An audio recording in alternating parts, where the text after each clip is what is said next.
Hey, how's it going? Good, man. How are you? Good. Getting ready for comp this weekend. I'm excited for it. Yeah. Got my game plan all figured out. Nice. You feel like you got yours? Yeah. Yep. So, idea is try to start action right away. Look for a good setup and good takedown.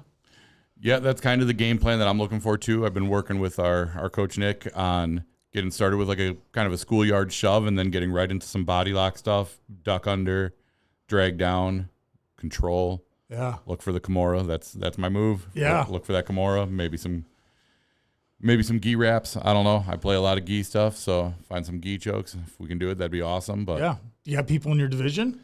Yeah. So I got 3 divisions. In my gi division, I got 2 people, and in my no gi division, I think I have all 3 now. Three not including me, so it'll be 4 of us. Okay.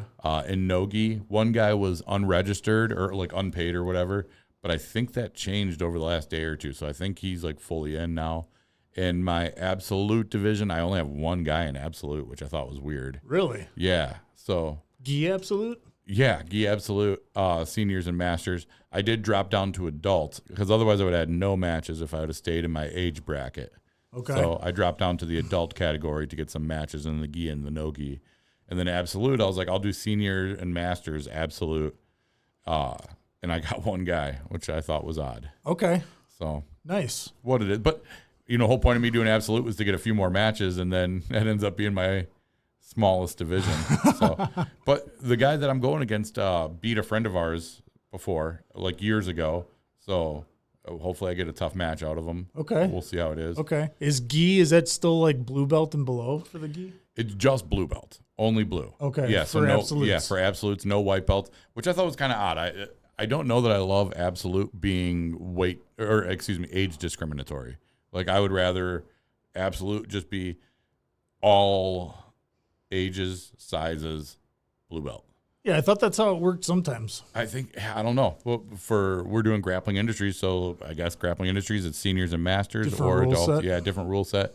What it is, it's fine. Yeah. Yeah. So we'll see what happens, and Yeah, I'm we got a excited for it. big crew going from the school too, huh? Yeah, I'm hearing somewhere around the number of 20. Like the number has grown every time I look. It's gone up a few. The official count last I heard was 17, but I know a few signed up since then. So I think we're close to like 20-ish people going. Nice. So I'm excited for it. My daughter's competing too. She's got her game plan. Her game plan's similar for mine-ish standing. She wrestled last year, so she's got a good duck under. I've been proud of how she does getting to the back and dragging down. And then she'll look for that rear naked after dragging it down. Yeah, I like the idea of takedown, guard pass, neon belly, mount, try to take the back, and look for some arm lock configurations. I've been playing with arm locks from a variety of different positions, so that's kind of the North Star. Yeah, for Evs, she's got a pretty tough kid in her bracket, so her goal is to just wrestle right off the jump, like beat her in the wrestling, and if she can rack up points, great, but she's looking for that choke fast. Like she wants to get in and out of there as quick as possible. Yeah. She doesn't want to give a girl that is a little older and bigger than her a chance to work too much. So she wants to get in there. Does she have a lot of matches? Just one girl in her division. It's tricky with the females, young girls that are getting more experience. Like we run into the same thing. Big guys that have upper belt big guys are not as common. So finding us matches can be a little tricky at times. And I think it's the same for her. She's orange belt right now, so finding, 12-year-old, 115-pound, 120. She moved up to 125 for her matches. Okay. She's weighing in at like 116, and I'd rather not have her cut weight. I was like, you're over 115, so we're just going to put you at 125. Yeah. So. Yeah, I've historically had problems getting matches as well, so I've gone down in age group. So I usually go to the, masters instead of seniors. Yeah, and for me, even in masters, I had no matches, so I had to drop to adult. Yeah, so I went down in age group, down in weight. I still don't have anybody in my actual divisions. I only have absolute matches in both the gi and no gi. Gi absolute, I've got 2, and then last time I checked no gi, there's 6 people. Nice. That'll be good. So we'll see how they do that. I'm not sure if they're going to bracket the no gi or if I'll have 5 matches. Yeah, I'm sure it's got to be bracket for absolute. You're saying? Yeah. Yeah, absolute single elimination. So it will be bracketed. Okay. Yeah, oh, that's right. So like even in my absolute, even though I have one guy, I'm pretty sure I go against him once. If I win, I'm done. Like or win or lose, I'm done. Yeah. Whatever it is, I'm gold or silver. It doesn't really matter. There was one other person in our absolute, but he dropped out. They won't do a best 2 out of 3 on that one? I don't think so. From what I'm remembering, I can remember others that I know having done absolutes, and I think it's still just single elimination, even if there's only one. Yeah. I could be wrong about that, though. We'll find out. Like, I'm prepared to do 2, 3 matches, whatever I got to do. Yeah. But I'm expecting one is kind of what I'm thinking it's going to be. Okay. So we'll find out. Yeah, I'm looking forward to it either way. It'll be fun. Yeah, this will be my fun day. first competition as a blue belt. Like, I'm excited. I've been a blue for a little while too, so it's weird that I waited this long, but it'll be good to get in there and give it a scrap. Nice. Yeah, I'm super excited on it. What else new has been going on with you? Not a whole lot, man. Just same old stuff usually. Mm-hmm. Yeah. Just working. Getting working out, training. Yeah, yeah. So, I've been thinking about the comp a lot. So looking forward to it. Should be fun. Yeah, you got all your family coming this time, right? Yeah. Yeah, you excited for that? Yeah, a little bit. Also makes me a little nervous too. Yeah, I feel that. I'm used to having mine there for all of my matches because we all do it together. Yeah. But only Katie and Ryan have seen me compete, so this will be interesting. Yeah, I'm excited. My parents might show up because they're moving to Florida soon, and this will be their last time to see me or Ev compete. So they'll get to come see both of us. That'll be cool. So, yeah, maybe we'll go visit them and do a comp down there at some point. But yeah, for the immediate future, they're not going to see us do any of this for quite a while. They've got kind of a hub of jiu-jitsu down there in Florida. They're real close to the Hoist school. That I don't know if it opened yet, but it was planned to be opening soon. Okay. So that Hoist Gracie school, I did that seminar of his, and I did really enjoy it. I know people will say what they say about like the old school Gracie teaching or the way they do things, but they marketed it as a self-defense seminar, and I went, and it was 2 hours of leg locks of straight ankle from different positionings and like setups, and I liked how he taught where everything started standing, and he showed us the setup from standing, and then we kind of worked through like the tree branches of where that could lead. Yeah. I thought it was a great seminar. Cool. Yeah, it was a good one. That sounds awesome. Yeah, it was fun. So I might go check out his. Pretty gym at some point. detailed, 2 hours. Extremely detailed 2 hours. Like he showed us one ankle lock from standing that like kind of hit a single leg and then grab onto it, and the way you position. It's hard to explain, but yeah, you're kind of doing it standing and using a little bit different of a configuration to gain that inside leg control. Nice. So yeah, it was fun. Yeah, it was good. Okay. So yeah, I'm excited for this weekend though. It's gonna be good. Cool. Anything else new going on in life for jiu-jitsu? Not really, man. Not a whole lot. The same old, same old. Yeah. So, Yeah, my diet's been off the rails the last couple of weeks, so yeah. Once this comp is done, I'm gonna start dialing that Trying back to in. bulking up for competition. Not even trying, dude. I actually don't think I've gained or lost. Just stress from comp or whatever else is going on in life. Yeah. I'm maintaining, so okay. I'm just kind of staying where I'm at. But I would like to get back onto the loss journey instead of maintaining journey. So yeah, we're gonna. I know you guys sent me the link to get that Whoop for free with a year trial. You gonna try it, man? Me and my wife talked about it. I'm very heavily leaning in towards it. I would love if there was a plug for Whoop. Yeah, no, it's not a plug for. Hey, we need sponsors. No, so I mean, what would be really cool is the only thing I don't like about Whoop is I know it does calorie tracking for like losses, but it doesn't track your calories as you're eating. I would love if I had an app that did everything where I could log my food, log my workouts, all of it as one. Yeah. Would be really helpful, and then have like that Whoop factor of where it's measuring everything as I'm going through the day too. Right. Just like a one-stop shop for that would be really great. Yeah, I do find myself between like 3 apps, tracking my workouts at the gym, tracking, I get the Whoop obviously, and then also I have an app that tracks calories. Yeah. So. Yeah, it'd be, this is me being fat and lazy, but it'd be convenient if there's one stop for me to just do all those things in it. But if I have to use 2 or 3 apps to get it done, I guess that's what I'm going to have to do. Yeah. So it's just what it is. Yeah. But yeah, I'm going to start dialing that in a little bit closer pretty soon. Okay. So, yeah. Cool, man. Yeah. Good. Yeah. Just small steps every day. Yeah. That's what makes us better on the mats too, right? Just little improvements here and there. 100%. Yeah, that's what we're always try to be looking 1% better than yesterday. That's all any of us could ever wish for. So, yeah, no, it's been slowly but surely it'll get better. Yeah. So, do we want to start getting into the story? You want to get into the story already? We're not going to talk about our merch that we're sporting? Oh, hey, yeah. All right. Yeah, we got some Rear Naked Campfire merch that we got going on. We're kind of confined on space. Otherwise, I'd show you the back of the shirt. But in this episode, we'll probably post a link to the store that we'll have. So we got the hats and shirts. That's really it. We got hats and shirts. Yeah. Watch for other stuff to come. But, yeah, we're going to start that Rear Naked Campfire merch store probably in the real near future. Yeah. That'll be awesome. Watch for a link on it. It's I know we already posted it to some of our chat threads and got a lot of good feedback. Some people wanted them. So something cool, fun looking shirts, support the podcast. Anything that you send us, is just going into us fixing up the studio, making things a little nicer for us, better accommodations. That's really all we're going to be doing. Yeah, a little upgrade to the seating, so that's a little better. Yeah, all those kind of things is where that would go. So if you feel like supporting us, that would be the way to do it. Yeah. Yeah. Awesome.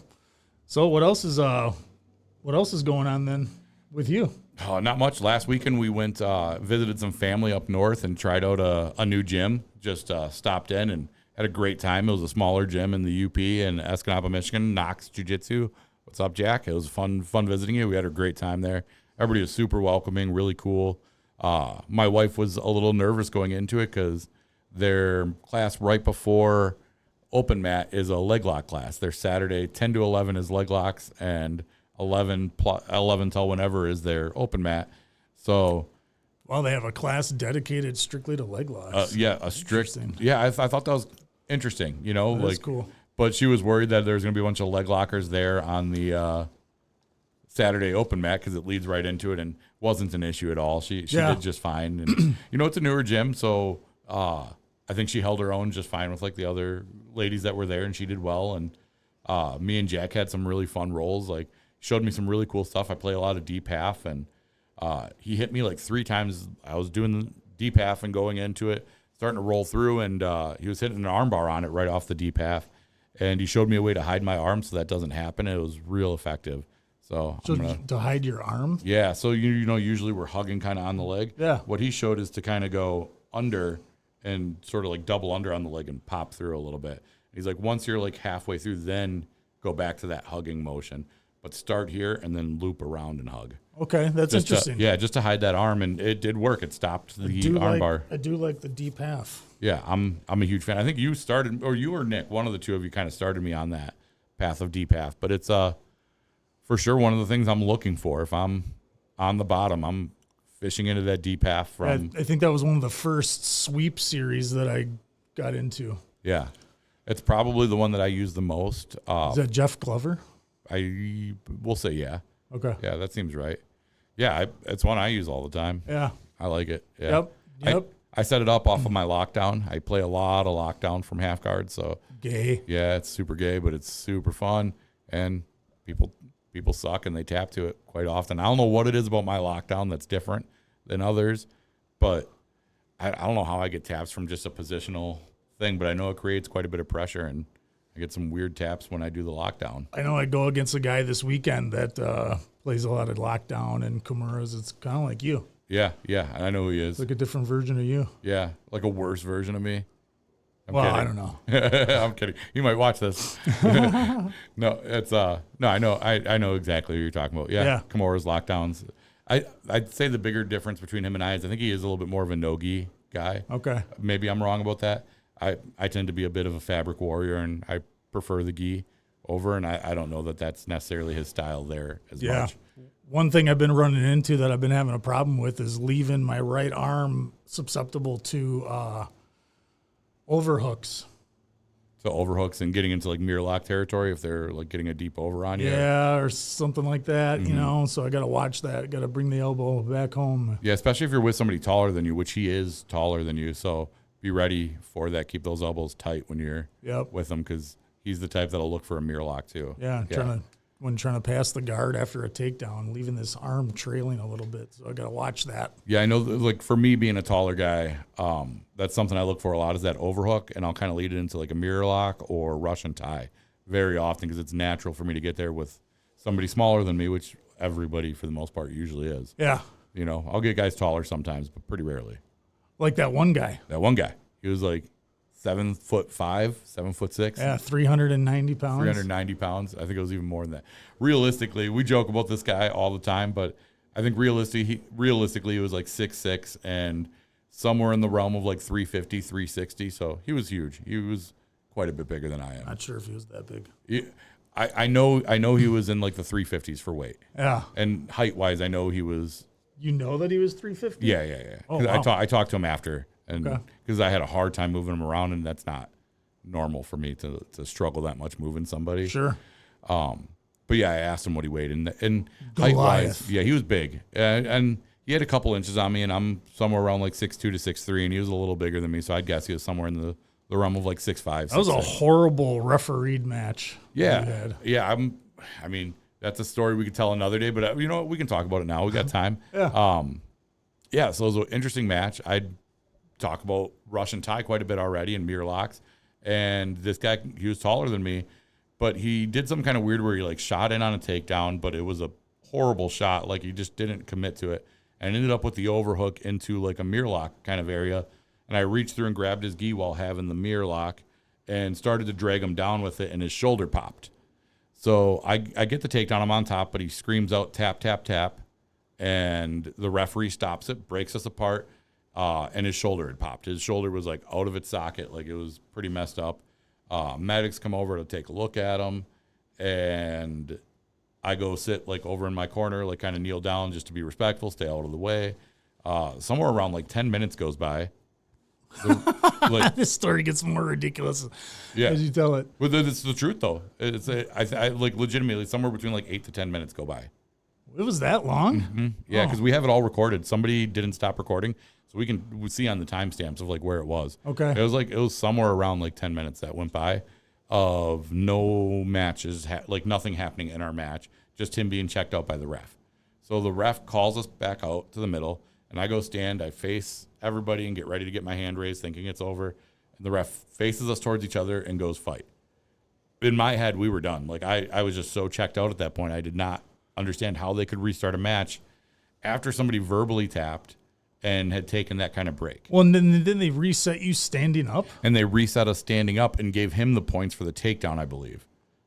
Yeah, something like that. Yeah, something like that. Well, and the other part is when they reset us standing up, I took him down again, and they reset us standing a third time. Or no, the last time I took him down, we landed out of bounds. Out of bounds. And then they set us up again, but they set him on top. Yeah, super weird. And they ended up giving him points for takedown. It was just a horrible ref. I ended up, like, I'm typically not the one to complain. Did you lose by points? I lost by 2 points after dislocating a guy's shoulder.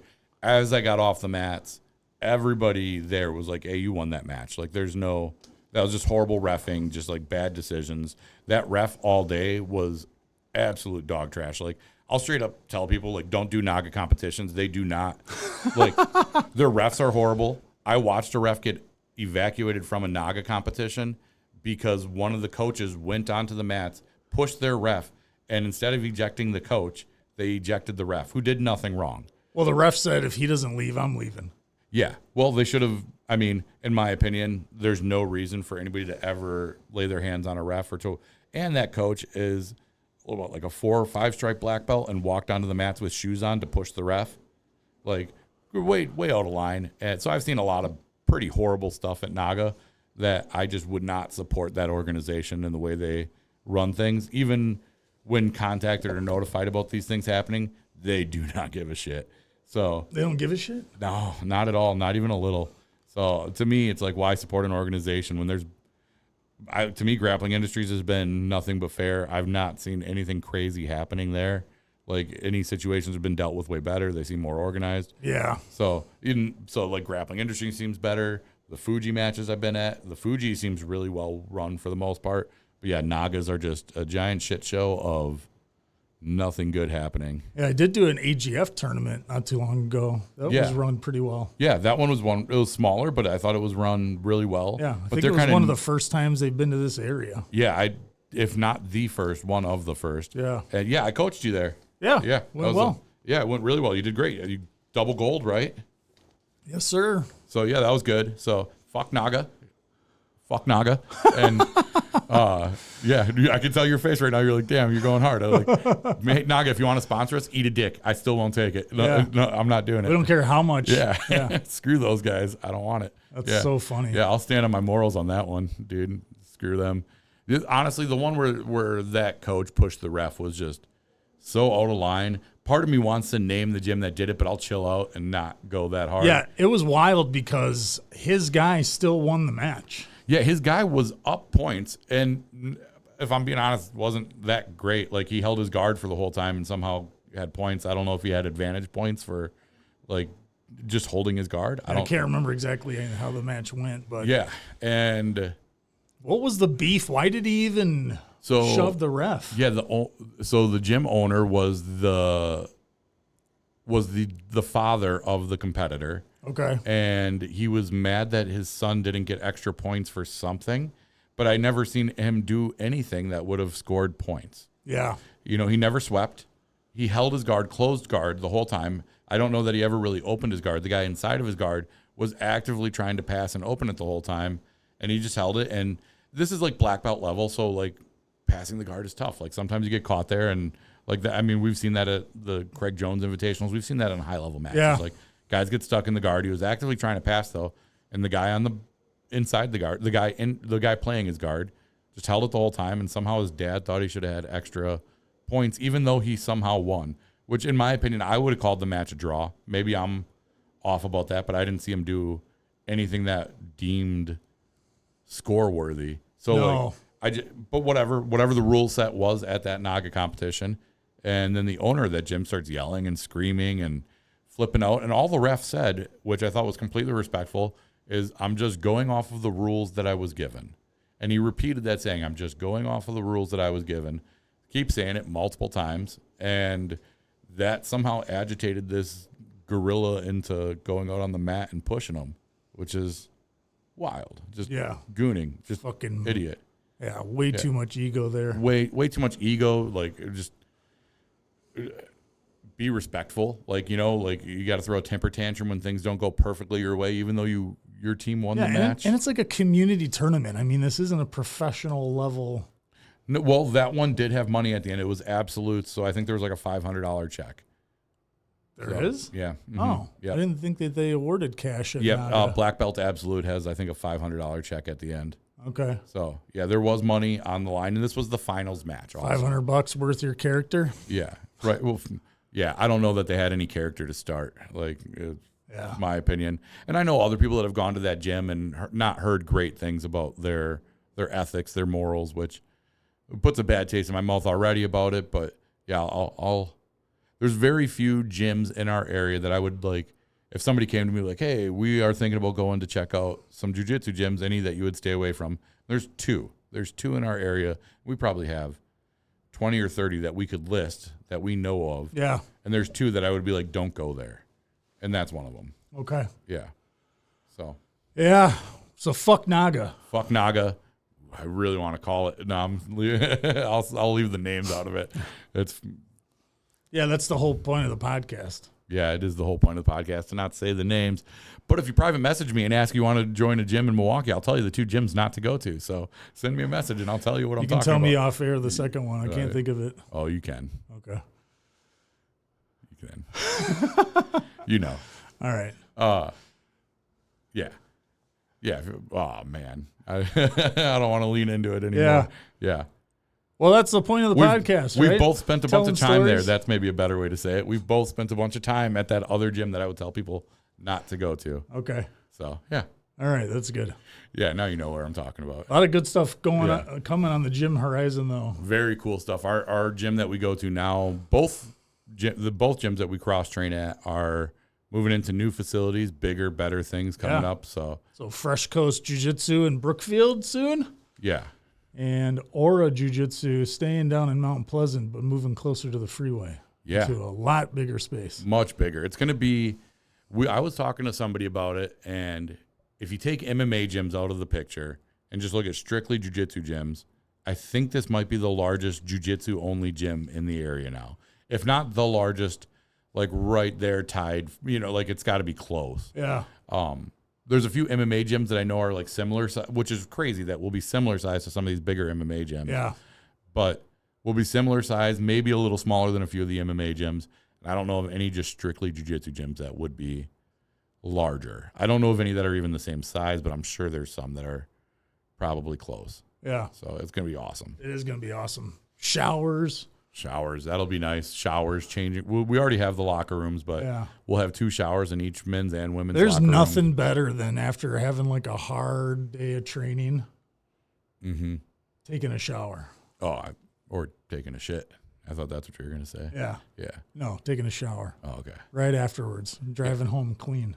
It is nice to just be done with it Super while you're nice. there. Just change, Super bring the gym nice. bag, get Very done with refreshing. it. Yeah. It'll be nice for my daughter because, like, we're there. We can be at the gym kind of late some nights, so her having to just shower right there rather than waiting till we get home, showering when we get, or in the morning before school or whenever. Being ready for bed then. Just doing it right there because she'll do it during adult class. When there's nobody in there, she'll have the opportunity to do that. So it'll be good. Nice. Yeah. I'm looking forward to all those things on the horizon. It's going to be really, really good. Yeah. Lots of good stuff coming up. It's going to be a fun summer. I think so. I'm excited for everything we got going on. Yeah. Well, we got this story. Let's let's jump into start getting into it. Obviously, part of the podcast is we're having people write in stories and tell us stuff about their life, about a grappling situation, a gym life, or life outside the gym. Yeah, one thing that was great is after the first episode, I did have a good handful of people come up to me and they're like, "Hey, we want to send our story." And I was like, "Send it, please. We could use more stories." So if anybody wants to send in a story, rearnakedcampfire@gmail.com. Yes, rearnakedcampfire@gmail.com. Please write in. All one word, just spell it out, rearnakedcampfire. Yeah. At Gmail. We'll keep it anonymous, provide as much details and colorful, commentary as possible. Yeah. And, write it in, be honest about it, be truthful, tell us what's going on, and we'll take care of it from there. We'll read it on the pod, and we'll talk about it. So this story, we have kind of interesting. So they start off with 35-year-old female. I don't know that we need to know their pronouns on all these stories, but maybe it pertains to the story. So 35-year-old female. Yeah, but apparently she's identifying as a she, her. She, her, she-her, she-her. She, her. She, her. She, her. That sounds right. Yeah. She, her. That sounds right. She, her. Yeah, I think that's it. That's probably what she is. She, they, them. They, them, yeah. When going through the story, she forget how to read? Yeah, just for a second there. So 35-year-old female. It was my second or third week of jiu-jitsu. Mom of 3, never done anything remotely close to a contact sport or something like this. Every time I drove to the class, I would think to myself, what am I doing? I was very much not in the mix of jiu-jitsu or knowing all that it could be yet. I was having fun, though. That's all I knew. I'm tall, so I rolled with a lot of the boys because they were closer to similar body type. That thought of what am I doing? Yeah. Like, we've all... I almost feel like that every day I go to train. There's so many times that it's like that where it's like, where am I going? What am I doing? And the sense of community as it grows, I think helps with that. But when you're new, you're really walking into a lion's den. It feels like it's scary. Yeah. Especially after transitioning gyms because there's so many tough rolls every day that I go to train. Yeah. So it's tough. Like, I mean, that is one of the hardest things about starting is it's not that I think it's intentionally gate kept, but it can feel gate kept. Yeah. Because of the intimidation of seeing some of these guys when you walk in. Yep. Like guys or gals, really my wife's guys story, or gals. The girls can be intimidating too, is what I'm saying. Like I think women. About, yeah, the women, females. Yeah. Gals, guys, dames. What the hell? Dude, broads. Got some tough bitches, dude. Yeah. Got some real queens. Yeah. So, she rolled with a lot of the boys because they were closer and similar to her body type. So I'm rolling with the token heavyweight in our gym, who's a lovable, friendly, but honestly, not a lot of people will roll with him because he's just that big of a size difference. but I'm wanting to be inclusive and also challenge myself, so I give it a shot. This MFer wrist locks me, and with the shock of it, I yelp out in pain. He stops to make sure I'm okay, which I say yes. But then entirely of the situation, the focused attention of everyone looking at me, the embarrassment of it all, and the pain, I start tearing up bad. And honestly, it's hard to stop. I keep saying I'm fine, but I'm also postpartum mess and not able to handle my emotions. He felt horrible. I felt more embarrassed, which made me tear up even more. 2 years later, I continue to razz him about it regularly because 1, it's funny, and 2, he still feels bad, which makes it even funnier. Update, I don't yelp out in pain anymore, and I honestly don't cry. I also beat up the boys at every opportunity. There's a lot to like unpack on that story. Yeah. Do you wonder, I wonder, so she says this token heavyweight, she doesn't say his rank. I'm guessing she's white belt at the time because she's talking about still being only a few weeks in. Yeah. Still 3 weeks, she said? 3 weeks in. So no stripe, white belt. I wonder where he was on the journey, if she maybe had some of that spazzy white belt energy going on and he was putting it in check. With a wrist lock. With a wrist lock. Just gooning. I mean, wrist locks already are kind of awesome. Shit moves. Ooh, wrong word. Awesome. Awesome was the word you were looking for. No. Wrist locks rule. No, I mean, wrist locks, they're there. I don't typically use them in training. Mm-hmm. But you got to be aware of them. You do. There are people that do them, and they're sneaky with it. Yeah. If I'm thinking about it, the last thing I think I caught you with might happen to be a wrist lock. It is. Yeah. It was. The fact that you can remember what you caught me with last goes to show how little you catch me. I remember it because I laughed afterwards, and it was funny to me. Some jokes are for everyone, some are for me. You know what I didn't do when I got wrist locked, though? Tap right away. No, I didn't yelp in pain. Yeah, I didn't yelp in pain. Or cry. And the yelping out thing, too. Like, when people do that, it's scary. And then her crying after, like, the issue I kind of have with the thing is I know she's writing it in as though she's the victim of somebody doing something. But I was in a situation one time where I was teaching a class and I was teaching choke theory and teaching everybody how to set up choking positions properly. And one of the newer people, and both were fairly inexperienced, but we had an older lady in the class, and one of the newer, younger ladies was doing, using her as an ookie, and we were practicing. And she puts this choke on, and the older lady went out. The younger person did nothing wrong. I seen the whole thing happen. It just, the older lady maybe had some medical issues. I'm not going to go way into all that, but some medication and things that probably made that choke happen a little faster. And the younger girl that did it came real close to quitting. Yeah, it's super scary. It was very scary. She went out. She was convulsing. It was a real problem. And somebody almost quit over it. And me teaching the class, I thought I just killed somebody. Like, I thought she was out. Like, I was real worried about it.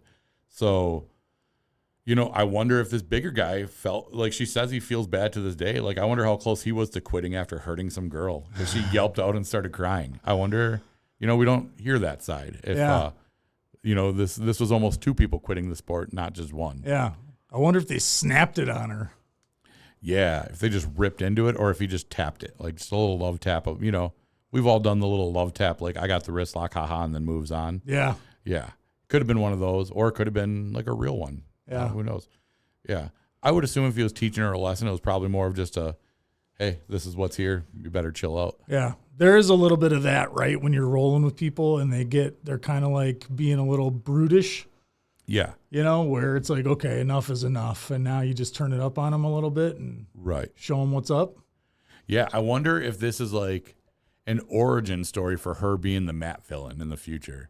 That, like, she becomes the Darth Vader Matt enforcer to all the other females after this happens. Yeah, she goes right to the dark side. She goes to the dark side immediately. Like, that would be hilarious, that if she becomes the one that all the other girls are like, I don't want to roll with her. She's too mean. She's rough. She beats us up, like throwing elbows at us all the time. Like, I don't need it. Yeah, she carries like a little bit of a reputation. Yeah. As a result of it, she's like, I'm never letting that happen to me again. So fuck everybody. I'm going hard all the time, 100%. Yeah, and even in her story, I kind of get that sense. The last sentence of it was like, let me look at that. What was that last sentence exactly again? Give me 1 second here.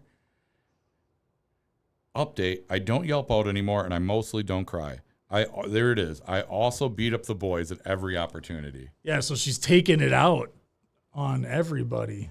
This memory of this nasty wrist lock that made her cry and look like a little bitch in front of the whole gym. Yeah, and the need to mention that she's beating up all the boys is fun because, like, I bet she goes home and tells her husband every time she catches one of the guys. Yeah. That she goes home and she's like, guess what, honey? I caught one of the boys in a submission tonight. And she's all the time. Or, like, I wouldn't be surprised if she's the type that maybe put out, like, you know, maybe she really turns up and puts out an upper belt or something, like chokes him like unconscious and is just talking about it for months after that she did it. Just ignores taps. Just ignores the taps, holds on to things. You Yeah. know? Yeah. Just rough, just mean. But yeah, this big guy might have created a villain. Who knows? Probably did. Probably did. That sucks if he did. You know, first he thinks about quitting. This is the story, the narrative in our head. Didn't she say that she was postpartum too? Yeah. Yes. So she had just had a baby. Yeah. Mom of 3. That's already a tough day. Yeah. Right? Yeah. I mean, we're kind of filling in the blanks and telling our own version of this story a little bit, but we've been around the mats. We've seen these stories a few times, kind of know how they play out. Yeah. So, I mean, I'm guessing she's kind of the new, like, the vision that comes to my head when I'm seeing this girl, the way she describes herself in this story, is you remember in Shrek, they have Fiona and she comes out and beats up all those guys in the woods? Yeah. Like, that's kind of what I'm seeing is, like, some just big, brutish girl coming out and whooping the shit out of people all the time, but, like, unnecessarily.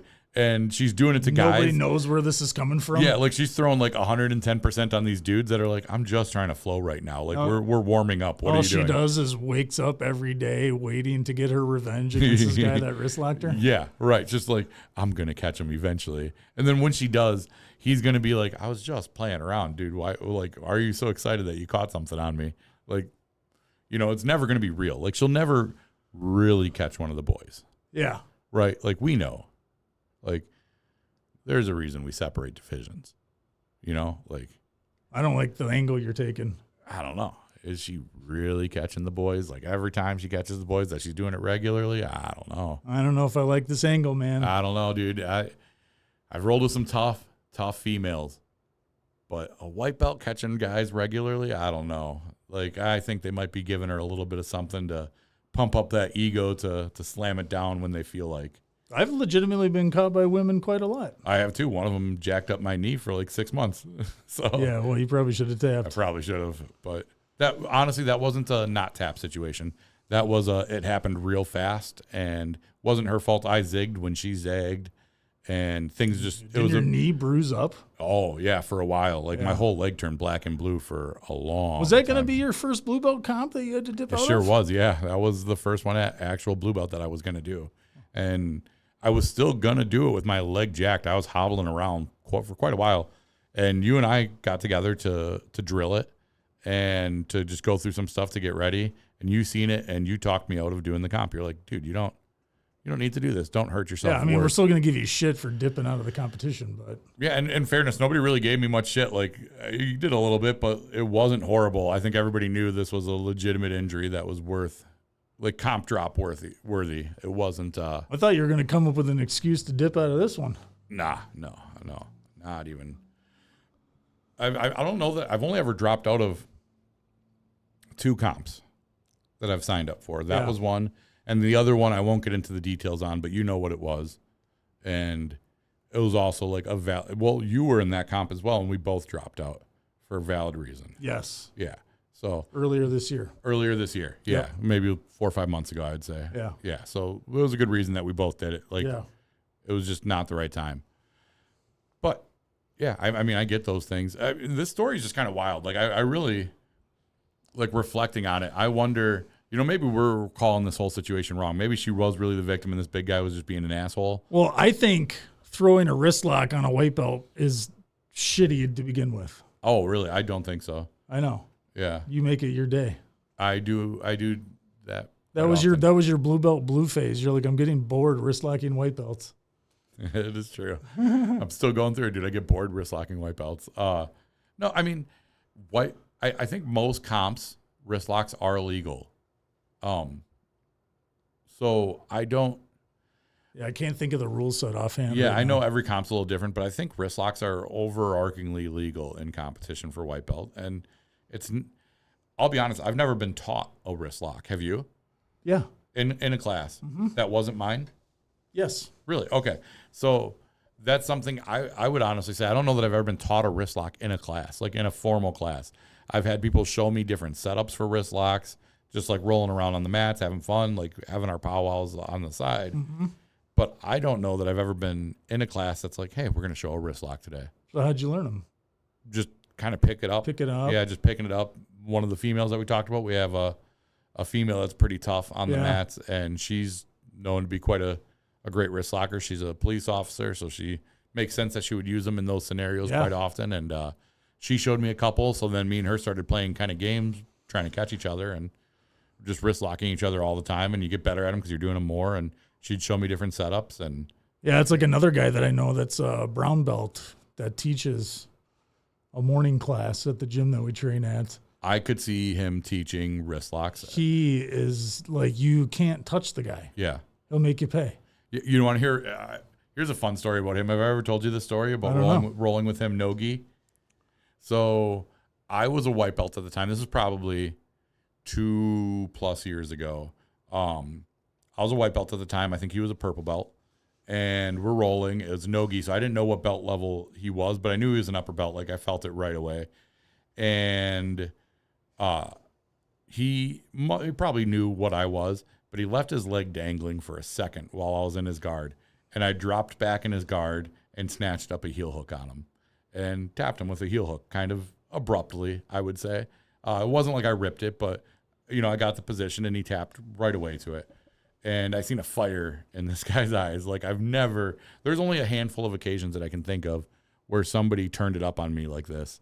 Whereas, like, you see the levels of, like, they were letting me play to, I'm not letting you play anymore. And for the next, that happened maybe 30 seconds into the round. So the next 4.5 minutes, I was just destroyed. He just took every bit of soul out of my body. But I remember looking in his eyes when I did it. And he was just like, this fucking white belt just heel hooked me. This motherfucker right here. Right here. Yeah. That's hilarious. And in fairness, it was a class that I typically wouldn't go to. It was like a noon class or a morning class where I wasn't a regular. Yeah. So he knew of me but didn't know me well, and the first time I roll with him, that's what I do. So that's maybe not the smartest. I don't know that I would do that again. Yeah. But you'll be careful with heel hooks, toe holds, wrist locks. Yeah, I'm pretty skeptical of using, like, there's only, at that point, they were fairly new to me, so it was even worse that I was doing them. But now I tend to only do them to maybe half a dozen training partners that I would say I actively leg lock with. Yeah. And it's guys that I feel safe with. Yeah. I'm not a fan of doing it to just everybody around the gym. Straight ankle's a little different. Like, I'll maybe throw in a straight ankle on a white belt here and there, but yeah. Only if they're really, really leaving that position obviously open. Yep. But otherwise, I tend to stay away from any foot or leg stuff with people. What about you? No, it's all on because people started attacking my feet. Okay. What I noticed when I transitioned down to Mount Pleasant and started training down there is that right away these guys were getting exposed, guys and girls, gals. Mm-hmm. Men and women, not to offend anybody, were taught leg stuff early. And I think you could go back and forth about that. But I think with today's culture in jiu-jitsu, leg locks are the new thing. We're kind of like in a second phase, I think, of leg lock popularity. Mm-hmm. I think the first round came with like the Gordon Ryan stuff early on. And then and now there's like a new generation of leg lock too. Yeah, I think that's fair. And there's a lot of like specialists out there. I mean, like you said, the gym that you just went to had a leg lock dedicated class, yeah. Mm-hmm. Every week on the menu. So, or on the calendar rather. Yeah. I think it's definitely becoming more acceptable. Yeah, I definitely take it slow. Mm-hmm. I'm not ripping stuff. Yeah. Like you don't want to break some girl like half your size ankle or something. Like that would be toe hold some girl. Who would do that? Yeah. That'd be a real shit thing to do, to like take one of your like best friends and like toe hold their wife and like jack her up for 6 months. Well, she should tap though too. That's why the tap's there. Yeah, I mean, people should tap earlier, but like, be cool, you know? Yeah. Like, if they have it, tap, but still, be cool. You know? Oh man, you bastard. Yeah, it's, I mean, not the nicest thing to do, but I don't know what's worse, wrist locking or toe holding somebody. I think the toe hold might be a meaner thing to do to somebody. Again, things to be careful with. Yeah, you know, and of foot locks, toe holds are probably the one that I find most readily available most frequently. Yeah, like they are there all the time, especially when people play shitty knee shields or. Great. What shitty knee shields? Well, like, are there shitty knee shields? No. I'm not saying knee shields are shitty. I'm saying a shitty knee shield. Okay, leaving that foot out there. Yeah, when people don't hug that foot in tight onto the waist and like really like choke it in, if they leave that foot dangling, that toe hold is there. On this story, coming back to the story, I wish that there was a little bit more detail on the wrist lock. Yeah, I would like to know what kind of position he was in. Like, did he hit it from, like, were they standing? Yeah. The lack of detail is concerning. It makes me wonder about this person's technical skill on the mat, not to be able to describe Right. the position of the wrist lock. Yeah, that they don't say anything about what position either of them were in. Yeah. Where, like, did they wrist lock you against your own body? Did they do it against the mat? And what if this was a bigger guy who had her in side control and then just sat on her hand? Right. You know, just laid on her hand. Yeah, that'd be put messed all up. his weight on it. Yeah, that would be real mean. Or did he have her like taking her back and just kind of like tap the wrist and she freaked out? Yeah. You know, like who? Like it wasn't even legitimate? Yeah, like it wasn't even a real one, like just one of the, and she just freaked out. Yeah. You know. What do you think the yelp sounded like? Yeah, my wrist. My wrist. Don't hurt me. And then started crying. Don't hurt me, mister. Yeah, something like that. Crying in pain or embarrassment? Probably embarrassment. Both. I think. Both. Yeah, I think probably more embarrassment though. I think the yelp and then everybody looks and then all eyes are on you. You got that spotlight on you. This person brought out the darkness in her though. Yeah. Oh man. We don't know that she became the villain, but I like to think she became the villain. Well, no, she's kind of like starts to allude to that at the end of the story, doesn't she? Yeah, I guess she does. Yeah. I try to beat up the boys. What did she say again? I try to beat up the boys as often as I can. As often as I can. Yeah, let's look again. I wonder if she beats up her husband. Yeah, I beat up the boys at every opportunity. I wonder if she hits her husband. I wonder if he's safe. Yeah. If you're not safe, reach out. rearnakedcampfire@gmail.com. Yeah. We'll post a link to the suicide prevention line, like whatever it is that you may need. We'll help you out, dude. I'd like to have the husband write in. I mean, it doesn't say that she's married, I'm assuming. You know, does it say she's married? It does. It doesn't say it. Well, mom of 3 and she's postpartum, so we're gonna assume she's in some form of relationship. Okay. Right. So her partner. Yeah. Okay. So whoever she's with. I'd like them to write in. Yeah. Well, okay. So do we open it up to the spouses of grappling people too? I think we don't know if he grapples or not. Oh, yeah, that's a good question. You know, well, I'd be willing to make an exception. I'd be willing to hear his story. I would love what to it's hear like living with this fucking clown now after with this absolute savage lady that's trying to kill men all the time. I would like to hear his side of the story. If you're not safe, reach out to us. But yeah, I think he's probably. I would guess the dynamic is maybe he trains, maybe he doesn't. Either way, it doesn't really matter. But she comes home in the night after training, and he hears her talk about it, and he just sits there pretending to listen. And yeah, I know. Oh yeah, you caught one. So awesome. You caught one of the boys. Good job, honey. Really Congratulations. Great. Wow, that must be really hard for you to do. Yeah. Yeah. Could you imagine if he did train? Yeah, and then she was better. Or even if she wasn't and just thought she was. Oh, and he just has to because she's his wife. Yeah. So he just has Again, to, we keep going to the nuclear family here. Yeah, Again, well, I think it's just because what we both have, yeah. You know, that we're both married. We're making a lot of assumptions here. Yeah, but I mean, we're just going to say what? We're going to say husband, wife. Just, or boyfriend, girlfriend, keep husband, it easy. Wife. Doesn't matter. You know, she could be single. Like, she could have got knocked up by a certain type of person that left right away. I was almost going to say what kind of person it was that popped in my head, but I'll leave that alone. But no, I'm assuming that she's with somebody and she's going home and telling them. And because, you know, it's your wife, you have to listen. Yeah. And you have to kind of congratulations, good job, and you can't give her honest feedback. Right. Like, they're just playing with you. Yeah, that like she's probably out there trying to compete and stuff, and he's like, "Oh, great job! Like, keep doing what you need to do to get those wins, you know." And he's just rolling his eyes, like in his head, he's like, "I can't listen to this anymore. Can't stand this like, shit." Somebody show her. Maybe that'll drive him to start training, so she'll shut the fuck up. Yeah, or maybe he already did start training for it just to like put her in her place. Like, ooh, I don't know. I like how I said that. Put her in her place. That's maybe not the right way to say that. Yeah, maybe it is. Keep it in check. Maybe that's... Well, because you roll with Trina. Yeah, all the time. Yeah? Yeah, but I'm mean to her when we roll, in fairness. Are you?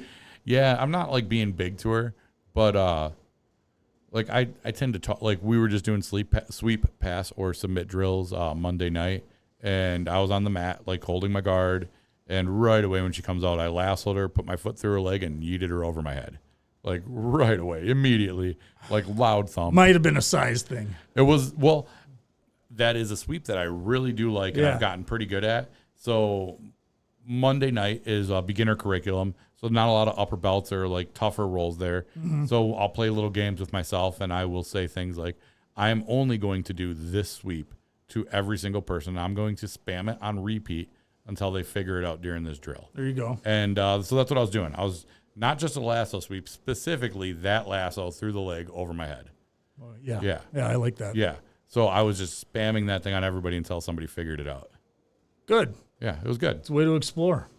Yeah, I think it's definitely what we need to do. Yeah. So, yeah. Any final thoughts on the story? Don't cry on the mats. Yeah. Don't show weakness. Yeah. Don't do that. And, I mean, we could have gotten this whole scenario completely wrong. I think it's funny, the vein that we took it down. Yeah. I don't think we got it wrong, though. I think we're right about this one. Well, it's clearly identified at the end of the story. I think so. That she's gunning for every man to get back this revenge that this bastard put her through. Yeah. And I bet every time she sees him. So fuck that guy who wrist locked her. Nope. I'm going the opposite way. I'm thinking every time she sees him, she tries to come after him, and he just bullies her a little more. Just like, never like puts it all on, but is always just a step ahead of her intentionally to let her think she's doing okay and catching up. And then he's just always got that next step ahead of her that she's not catching up to and never will, because he's just got a little, I don't know. This is the story I'm telling him. Who knows? It could be anything. All right. Well, I think that's everything. Well, cool, man. You got anything else? No. I think we got good thoughts on it. Yeah. Cool. All right, Fun. everyone. If you got stories to send in, rear naked campfire, gmail.com. Send them in. Look for the link for our merch store. Grab some shirts, some hats. It's all going to help support us. And if you haven't already, wrist lock a white belt and make them cry. Yeah, dude, make it happen. It's fun. All right. Have a good one, dude. See you later. Take it easy, buddy.